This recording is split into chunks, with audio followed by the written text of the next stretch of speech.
Déjeme buscar nomás la fotito porque se me ha perdido, pero a ver, ya mismo la encontramos. Continuemos, estimado señor director. Ahora sí, está con nosotros nuestra querida amiga, la asambleísta Luisa González, que nos va a contar qué pasó el día de hoy en la sesión extraordinaria de la Asamblea Nacional. Porque este majadero, no tengo otra expresión, del denunciólogo y agente de la embajada, Fernando Villavicencio, en nuestra tierra viene a irrespetarlo. Alguien tiene que pararle el carro a este tipeo. Enhorabuena que haya sido una manabita aguerrida y luchadora como Luisa González.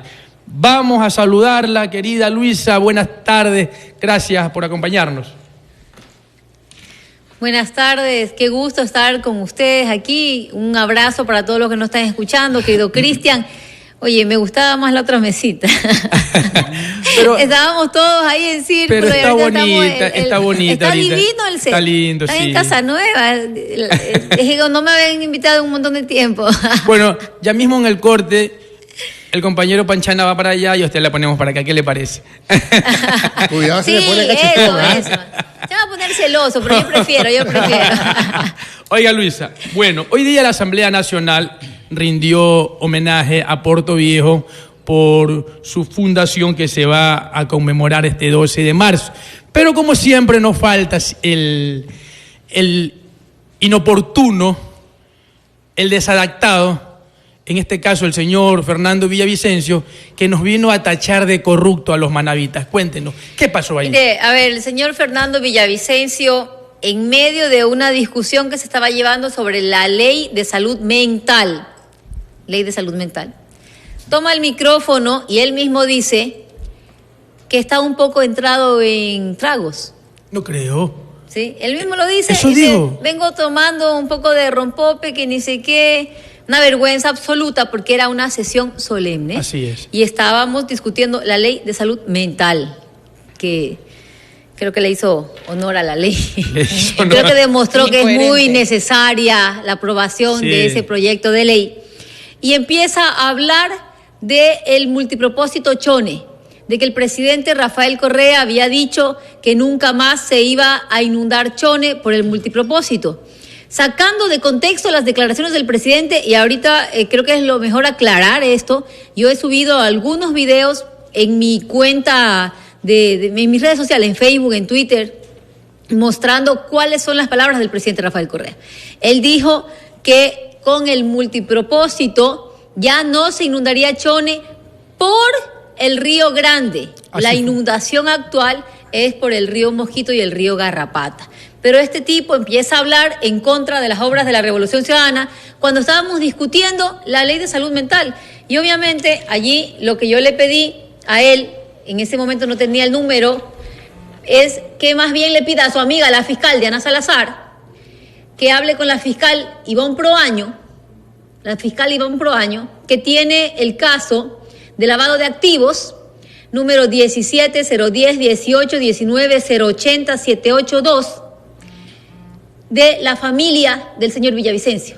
Lavado de activos de la familia del señor Villavicencio por años. Tienen parada esta investigación. Por cierto, ¿en qué etapa está esa investigación? La tienen totalmente detenida, está en investigación previa. Pero no puede estar por más de 2 años en indagación previa. Esos son los milagros que logra la señora Diana Salazar con sus amigos, porque aquí están protegiendo la corrupción de la familia del señor Villavicencio. Ojo, del señor Villavicencio. Así es. El que se cree pulcro, impoluto y que viene aquí a hablar de las obras de la Revolución Ciudadana, quien jamás ha hecho nada por el país, jamás ha hecho una obra, y más bien esas supuestas denuncias de él han costado muchísimo al Estado ecuatoriano. La denuncia sobre Singue, hay 15 millones de dólares en contra del Estado ecuatoriano. La va a pagar el señor Villavicencio. Eso es lo que queremos ver. Así que viene aquí a hablar sobre el multipropósito, ni siquiera sabe lo que es el multipropósito. Y ojo, ahí era un conjunto de obras que no se han terminado.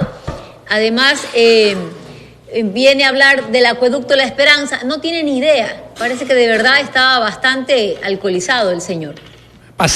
pasado diría yo. Oiga, mi querida Luisa, bueno, ¿usted hizo algún tipo de réplica a este caballero o lo va a hacer aquí en Conciencia Política? No, pedí la réplica en la asamblea en ese momento y le dije que primero aprenda de geografía. Ni siquiera sabía de qué se trataba el proyecto, ni siquiera sabe lo que controla. Y ojo, en las declaraciones que hace el presidente Rafael Correa en su momento, él dijo que nunca se iba a inundar por el Río Grande, excepto cuando hubiera las lluvias, porque también hay que hacer una obra complementaria como es el alcantarillado, hay que mejorarlo para que no se inunde Chone. Y ojo, si no hubiera la represa ahorita, el multipropósito, Chone se hubiera inundado. No, pues estuviera peor la cosa. Mire, y es necesario puntualizarlo. Así es. Porque esa obra se hizo una revolución ciudadana justamente planificada con la finalidad de que Chone pudiera de alguna forma mitigar uno de los problemas históricos que afectaba a este cantón tan productivo de la zona norte de Manabí, de la cual usted es parte, estimada abogada Luisa. Y qué bien que usted habla de ese tema, porque justamente Chone ahorita es el cantón de la provincia de Manabí más afectado por la temporada invernal. E imaginémonos qué hubiese pasado si no estuviera el proyecto de la presa de Río Grande. Mire, si no hubiéramos tenido ese proyecto, no nos hubiera llegado el agua a las rodillas, nos Así hubiera es. llegado al cuello. Estuviéramos hablando de otra cosa, Luisa. Así es. Y a pesar de eso hubieron 3 muertos. Se ha activado el gobierno provincial de Manabí en conjunto con los hay que reconocer, sí, efectivamente, hay que reconocer la prontitud con que el Consejo Provincial ha llegado hacia las zonas que están afectadas por la temporada invernal y decirlo, porque aquí nosotros en este programa ya lo advertíamos y lo preveíamos. El gobierno central que tiene en atraso los pagos de las asignaciones presupuestarias a los gobiernos seccionales, entre ellos está la prefectura de Manabí, que hasta donde conocemos le adeudan 50 millones de dólares. No han sido transferidos. Y que en esta emergencia son necesarísimos. Y como dice nuestro amigo Panchana, que todavía no han sido transferidos. Qué indolencia de este gobierno nacional que, no contentos con la inoperancia de ellos en lo que le corresponde, boicotean el trabajo de los gobiernos seccionales y acá a Manabí le tienen un amor especial, entre comillas, mi querida Luisa. Mire, otra cosa, el gobierno nacional no ha asignado el presupuesto, los recursos para la represa del Río Grande. No ha asignado los recursos. Es decir, no hay ningún mantenimiento en esa obra. Estimada abogada Luisa, para efectos de ampliar la información y también para efectos de aclaración, esta represa fue afectada en el terremoto, ¿verdad? Incluida todo el multipropósito Chone, fase 1, fase 2, que una vez que terminó el gobierno del presidente Correa, le correspondía a Lenín Moreno reparar la fase 1 y la fase 2, ¿verdad? Mire, no recuerdo ahora exactamente todas las obras que quedaron pendientes de hacer en cuanto a la reparación. Nosotros estuvimos un año al frente, ¿no? Veo que el presidente Guillermo Lasso anda por ahí inaugurando hospitales. ¿Qué diga? Que los hospitales que inauguró el de Bahía, por ejemplo, eso no lo hizo él. Esa no es una obra suya. Esa es una obra de lo que tanto han hablado, de la reconstrucción de Manabí. A eso llega la ignorancia y la mediocridad. No ha podido hacer una sola obra y ahora está queriendo tomarse como suyas obras de la Revolución Ciudadana, pero obras con fondos y planificación de la reconstrucción. Así que cuando preguntan dónde está el dinero, pregúntenle al señor presidente que anda inaugurando nuestras obras.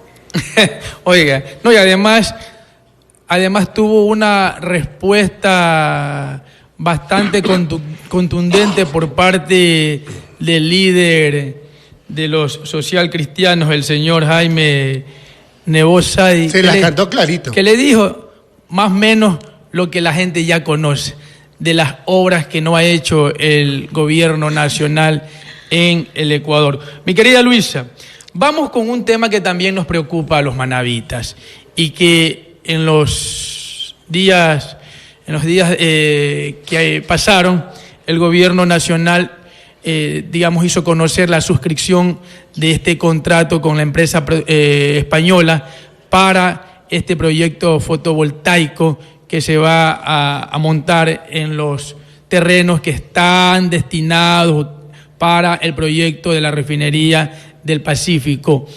Al final, ¿Lasso se va a salir con la suya o hay todavía posibilidad de que esto no pueda darse? Mira, aquí hay varias cosas. Voy a partir. Yo he venido a este espacio y he hablado un montón de veces sobre lo que es la defensa a las obras fundamentales para el desarrollo del Ecuador. Y una de esas obras es la refinería del Pacífico, es hacer una refinería. El país necesita dejar de importar combustible y exportar petróleo. Nosotros podríamos estar importando más bien petróleo para producir gasolina y vender la gasolina. Y ese sería un paso fundamental para superar incluso el subdesarrollo. Lo que se tenía planificado allí era el mayor proyecto petroquímico de Latinoamérica. En el 2017, el ministro de Industrias empezó a hacer los acercamientos. Ya había acercamientos con algunas empresas que querían venir y construir la refinería del Pacífico. Lo dejaron a un lado por el odio y la persecución al correísmo para no sacar adelante una obra necesaria para el país, una obra que no beneficiaba a un grupo de importadores de combustibles y una obra que les valía más dejarla destruir para no sacar adelante algo del correísmo. ¿Qué pasa? A mí, como manabita, me duele ver que las autoridades de mi provincia, por un cálculo político o no sé por qué, no estén defendiendo una obra que es nuestra, una obra que tiene que hacerse en Manabí, donde ya tenemos estudios, donde ya se pagó licencias, donde había ya toda la planificación para hacer la refinería del Pacífico. ¿Y dónde están las autoridades manabitas que no han defendido esta obra? Durante 6 años se ha dejado en el abandono y ahora que viene, que firman un contrato fotovoltaico en una zona donde no hay luminosidad suficiente. Es decir, allí se va a poner un proyecto fotovoltaico que nos va a costar una energía carísima a los ecuatorianos, que la vamos a pagar todos, y que no hay la luminosidad para poder producir 200 megavatios, que es lo que estaba contemplado en el contrato. Ahora bien, ¿qué es lo que habían pretendido?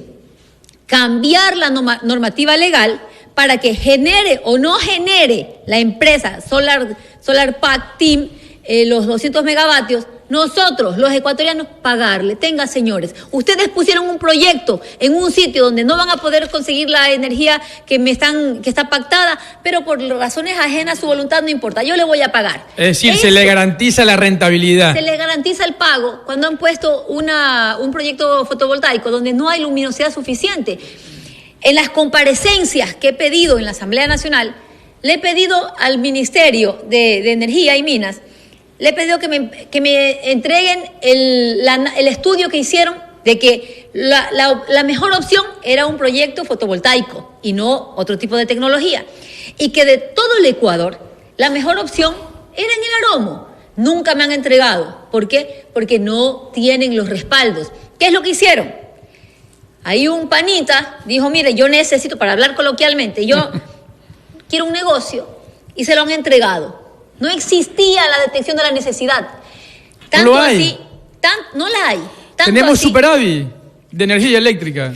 Así es, pero hay un tema que es importante aquí. En el Estado, para invertir y para hacer un proyecto, tiene que existir la necesidad. La necesidad, sí. Y después de eso tú haces el proyecto. Correcto. ¿Qué hacen ellos? Ponen el proyecto, otorgan a una compañía el proyecto y después de otorgado cambian el plan maestro de electricidad e incluyen este proyecto, sin que exista la necesidad por parte del Estado ecuatoriano de poner un proyecto fotovoltaico y menos en el Aromo. Y todo esto, ¿qué es lo que demuestra?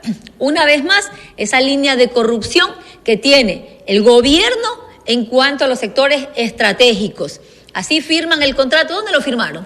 Si tan transparente es y tan beneficioso es para los manabitas, ¿por qué no lo vinieron a firmar aquí? ¿Por qué no aprovecharon los 488 años de fundación de Puerto Viejo y lo firmaban aquí? Lo firmaron en Guayaquil. Se fueron a Guayaquil.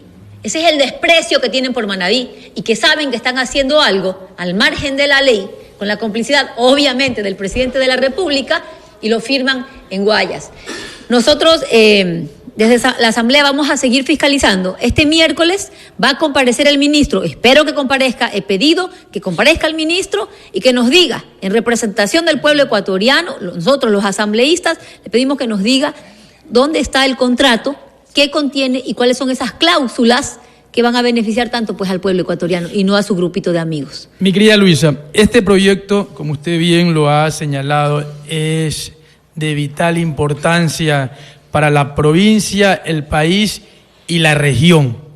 Realmente no entendemos por qué algunas autoridades de la provincia hacen mutis por el foro. Yo quería preguntarle, ¿cómo está por parte de los asambleístas manavitas el trabajo de defensa de este proyecto? ¿Cuáles son las posturas, mi querida Luisa, de los 9 asambleístas que tenemos manavitas, son, ¿no? 9 más 1 nacional. ¿Qué es lo que se está haciendo como asambleístas manavitas para defender este proyecto?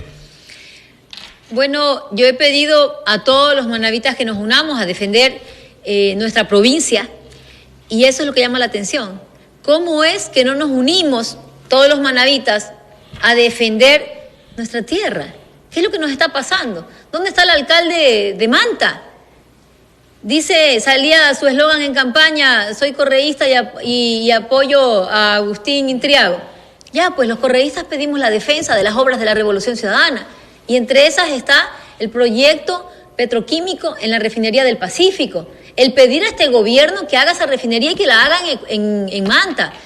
¿Dónde está el pronunciamiento de las autoridades para que no se haga ese proyecto fotovoltaico que nos va a traer un encarecimiento del costo de la energía, que la vamos a pagar los manavitas y los ecuatorianos? He pedido a todos que se sumen, veamos quiénes se suman y quiénes no. Sí es fundamental que estemos aquí unidos y que hagamos un pronunciamiento. Los asambleístas de la bancada de la Revolución Ciudadana estaremos este miércoles en la Asamblea Nacional en el proceso de fiscalización a este contrato. He pedido también a Contraloría General del Estado que haga ya una auditoría con el carácter de urgente al proceso precontractual y contractual del contrato del proyecto fotovoltaico en el Arón. Estimada abogada Luisa, a ver, ya el gobierno firmó ese proyecto, básicamente. Entenderíamos la mayoría de que eso va. ¿En qué etapa supuestamente o en qué tiempo empezaría esta empresa a hacer la inversión física en territorio, es decir, ya en el Aromo? Mire, nosotros estamos pendientes de poner algunas acciones legales para que no se dé el inicio de ese proyecto. Vamos a poner acciones legales, no vamos a parar hasta que se transparente. ¿Cuáles son las condiciones del contrato? Aún no lo sabemos. He pedido también formalmente el contrato, una copia del contrato, lo ha hecho también la asambleísta Sofía Espín. Estamos esperando que nos entreguen el contrato para saber exactamente cuáles son las cláusulas y este miércoles esperemos que el ministro sea transparente, primero que comparezca, que dé la cara al pueblo ecuatoriano y segundo que nos entregue la información. Oiga Luisa, respecto al tema del terreno del Aromo que fue